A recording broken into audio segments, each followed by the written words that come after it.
Congress MLC Addanki Dayakar బీజేపీపై తీవ్ర విమర్శలు చేశారు. కాంగ్రెస్ సీనియర్ నేత అజరుద్దీన్ ను మంత్రివర్గంలోకి రానికుండా కుట్ర చేస్తున్నారని ఆరోపించారు. దేశానికి సేవ చేసిన క్రికెటర్ అజరుద్దీన్ కు అవకాశం ఇవ్వకుండా బీజేపీ అడ్డుపడుతోందన్నారు. బీజేపీ బీఆర్ఎస్ ల మధ్య తెరవెనుక బంధం ఉందని కవిత స్పష్టం చేసినట్టు చెప్పారు. గవర్నర్ పై ఒత్తిడి తెచ్చి అజరుద్దీన్ ప్రమాణ స్వీకారాన్ని అడ్డుకుంటున్నారని వ్యాఖ్యానించారు. కేవలం మైనార్టీ అన్న కారణంతోనే బీజేపీ వివక్ష చూపుతోందని, మైనార్టీలు ఈ కుట్రలను గుర్తించారు పిలుపునిచ్చారు.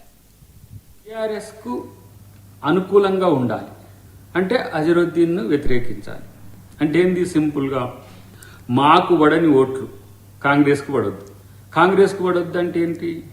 బీఆర్ఎస్ కు పడాలనే ఉద్దేశం.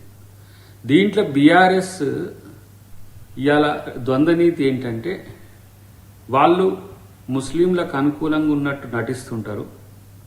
ఇలా బీజేపీ నాయకులు కిషన్ రెడ్డి గారు, బండి సంజయ్ గారు, అమిత్ షా గారు ఎవరో చెప్తే ఇలా ఇటు కేసీఆర్, కేటీఆర్, హరీష్ రావు ఉంటాడు. ఈ అంశంలో కేటీఆర్ కిషన్ రెడ్డికి చెప్పడం, కిషన్ రెడ్డి దీని మీద కంప్లైంట్ చేపించడం, అజరుద్దీన్ మంత్రివర్గాన్ని అడ్డుకోవడం, ఇది అంత సూత్రం.